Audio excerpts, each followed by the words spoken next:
Quiero saludar a Asdrúbal Aguiar Aranguren, jurista, político, escritor venezolano y ex juez de la Corte Interamericana de los Derechos Humanos. Doctor Aguiar, a ver, ¿por dónde comenzar? Quizás por la preocupación del canciller venezolano en relación a las posibles sanciones que establece o que establezca el Congreso de los Estados Unidos. Bienvenido.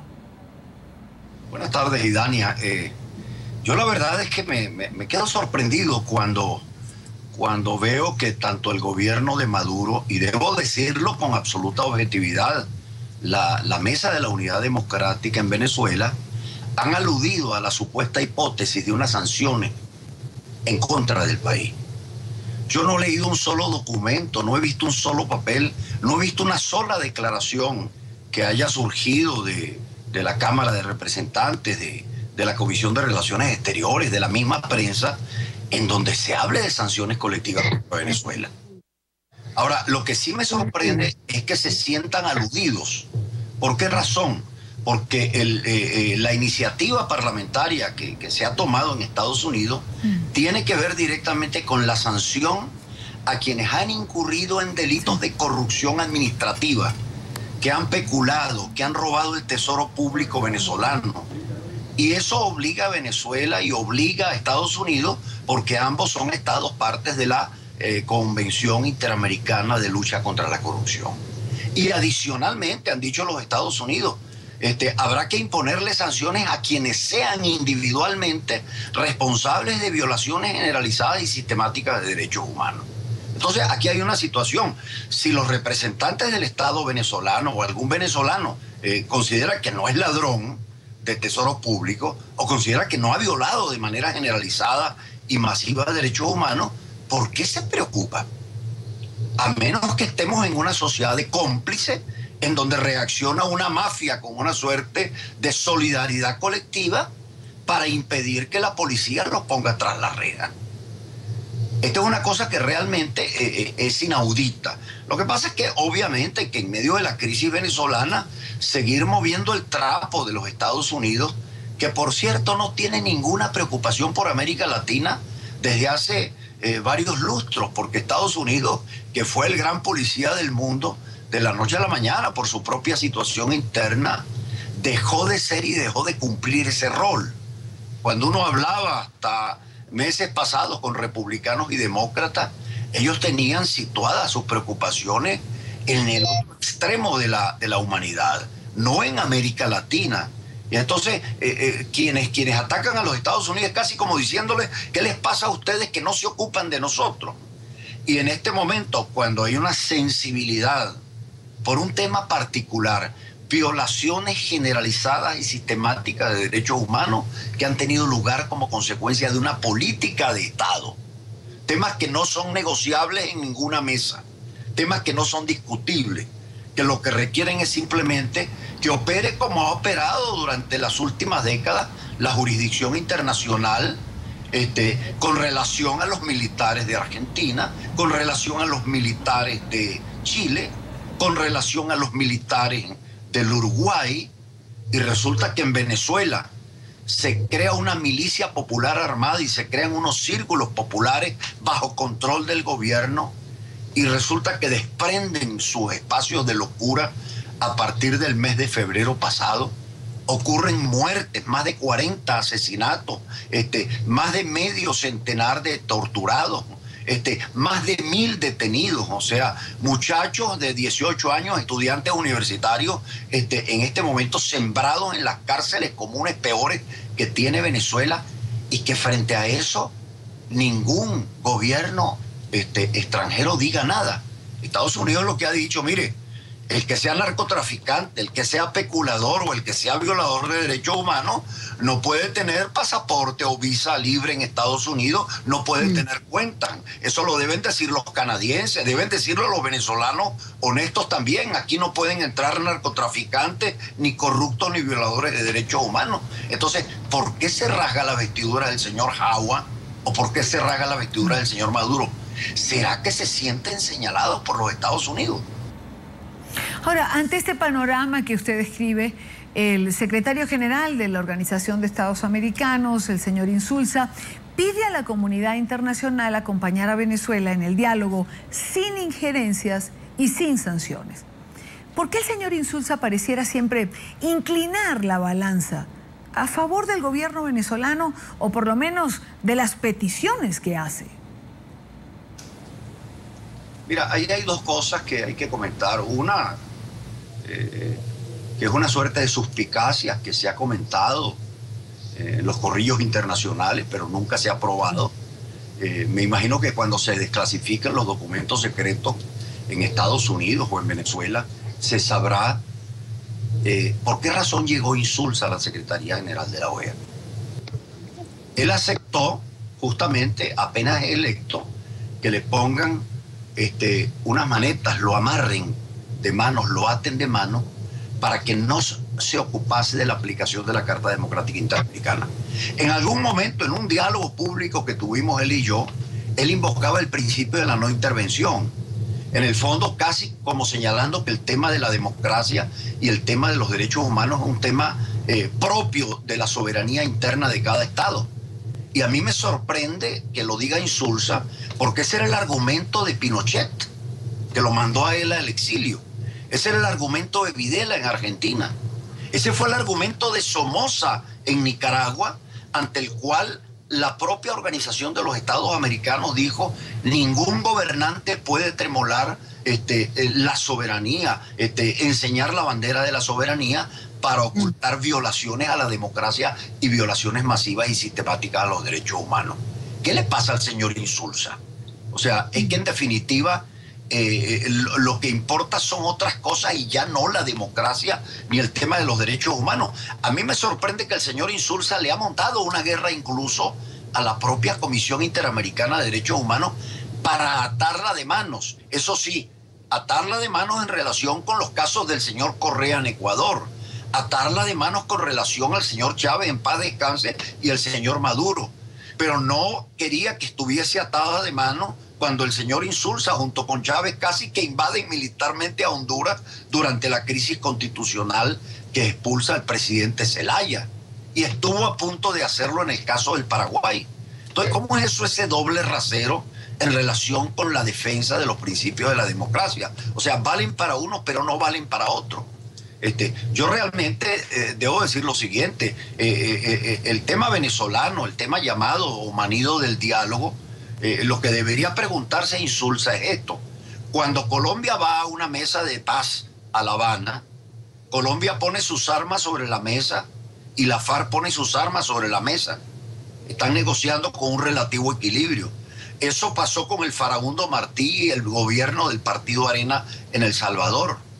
¿Qué ponen los venezolanos y la sociedad democrática venezolana sobre una mesa de diálogo con el gobierno? La Constitución. Renunciar al derecho a manifestar, renunciar a la libertad de expresión, porque ya la totalidad de los medios de comunicación los tiene bajo su control el Estado, y a los pocos que quedan hablando los tiene maniatados en su línea editorial. ¿Qué diálogo es ese? Ahora, doctor Aguiar, ya que usted menciona Colombia, un exsecretario de la Organización de Estados Americanos, como lo es César Gaviria, dijo en el marco de la campaña electoral que avanza en su país que invocar la Carta Democrática que han solicitado algunos de los candidatos es como una declaración de guerra. Esto lo decía el expresidente Gaviria en una entrevista que hacía Claudia Gurizati en el programa La Noche, y que vale la pena escuchar. Pues claro, es que los países que son garantes para nosotros y para ellos.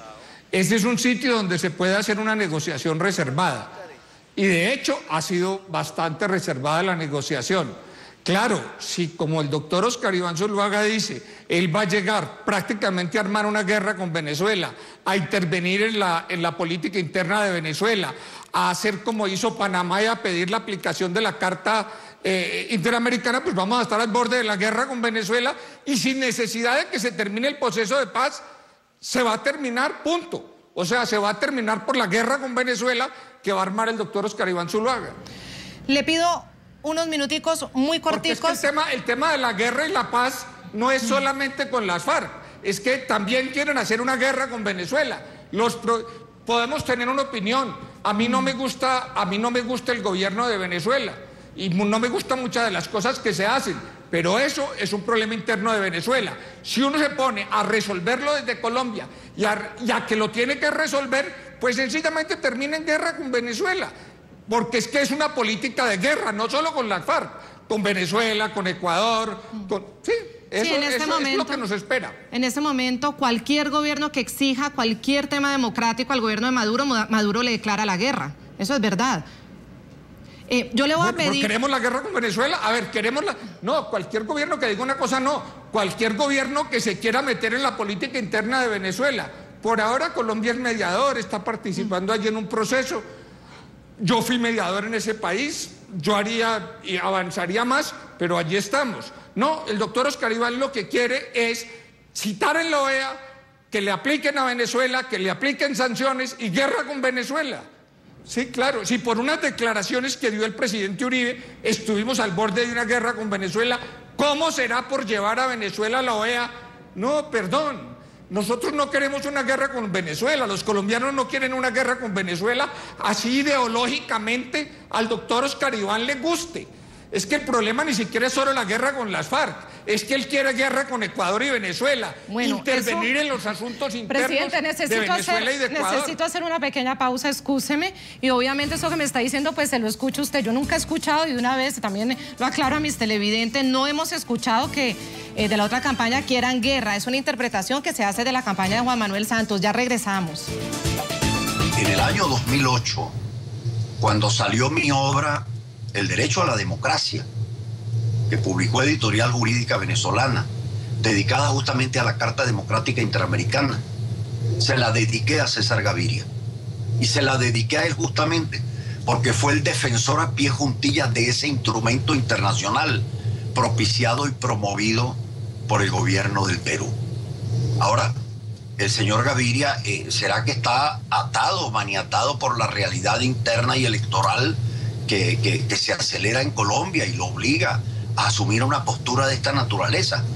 Caramba, yo repito, me sorprendería y me quedo sorprendido de ser cierta esa afirmación, que debo tomarla como seria porque viene de ustedes, pero el señor Gaviria, como secretario general, fue justamente el que avanzó en las primeras aplicaciones de ese instrumento internacional después de su adopción unánime en el año 2001.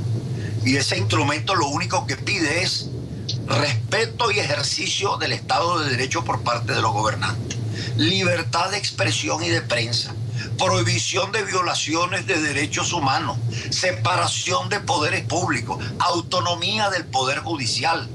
Me pregunto, caramba, ¿cómo puede ser posible que hablar de la defensa del Estado de Derecho, de la defensa de los derechos humanos, de la autonomía e independencia de los jueces, sea considerado declarado un acto de guerra? A menos que él esté convencido de que ciertamente es un acto de guerra, porque en Venezuela lo que tenemos es una dictadura y le tiene pánico que ante una reacción de esa naturaleza se desprendan los demonios desde el Palacio de Miraflores. Yo la verdad que le digo, yo estoy muy sorprendido porque en definitiva la crisis profunda que está viviendo la democracia en América Latina es la pérdida de talante democrático por parte de sus dirigentes. Ahora, doctor Aguiar, es que la democracia no puede ser acomodaticia en la región. Es decir, la democracia es democracia y hay principios básicos que la definen. No se pueden dejar de lado estos principios porque se esté en campaña electoral o porque se tenga un fin político. De seguir por este camino, al final la democracia en América Latina pues se va a ir al patio de atrás. Y Dania, eso pensaron los padres fundadores de nuestras repúblicas civiles y democráticas, y por eso alcanzaron justamente ese objetivo. Yo siempre tengo presente la apreciación de una fina intelectual española, Esperanza Guisán, quien hablaba sobre el tema de los consensos en la democracia. Y ella reclamaba moral democrática. ¿Qué significa esto? Que no se puede someter a la regla de mayorías y minorías el debilitamiento de la experiencia democrática. Una cosa es que uno mejore y perfeccione los medios y mecanismos con los que opera la experiencia democrática. Pero vuelvo a lo esencial. ¿Qué dice la Carta Democrática Interamericana? Número 1, que la democracia es un derecho de los pueblos y que los gobiernos tienen el deber de respetarla y de garantizarla. ¿Dónde está la crisis regional que se ha planteado? Y que la planteó por una gran irresponsabilidad histórica el señor José Miguel Insulza, que ahora no puedo ni siquiera apreciarlo como exilado o perseguido de la dictadura del señor Pinochet, porque se está portando exactamente dentro del paraguas cultural del pinochetismo que él tanto adversó desde la postura acomodaticia y complaciente que ha asumido en el día de hoy. O sea, en el fondo, la democracia, y esta es la crisis que está planteada, la quieren entender estos gobernantes como un derecho de los presidentes a su trabajo y a su oficio. En tanto que el sistema interamericano y sobre todo la Comisión y la Corte Interamericana, que la debo reivindicar en este momento a la Corte Interamericana, la democracia siempre debe decidir en favor del hombre y en favor de la libertad. Bueno, fíjate que acaba de pasar por debajo de la mesa un hecho central. En la misma medida en que el señor Insulza se negaba a la aplicación de la Carta de la OEA, en la medida en que el Consejo Permanente de la OEA, que es el órgano político, se niega totalmente a que ese instrumento sea siquiera abierto en sus primeras páginas, la Corte Interamericana de Derechos Humanos acaba de declarar la responsabilidad internacional del Estado ecuatoriano, afirmando la violación de la Carta Democrática Interamericana por el gobierno de Correa al haber removido mediante un acto absolutamente inconvencional a todos los jueces de su Tribunal Constitucional y de su Tribunal Supremo. Claro, pero como respuesta, el presidente Correa lo que quiere es dejar el sistema interamericano de derechos humanos. Es decir, si los organismos reclaman este tipo de posturas, la primera respuesta es: me voy.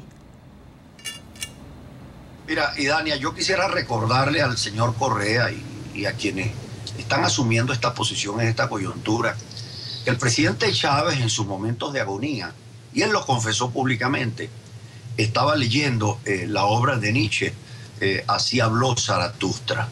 En esa obra, cuando se considera que Dios ha muerto, muchos sostienen que todo es posible. Y ciertamente habla de la pretensión del hombre de situarse en el puesto del Dios Sol. Pero se le olvidó al hombre que hasta el sol tiene su ocaso. Y el presidente Chávez lo tuvo. En el caso de Perú, el señor Fujimori desafió a la Corte y a la Comisión Interamericana y dijo que no cumpliría con las decisiones de ese sistema.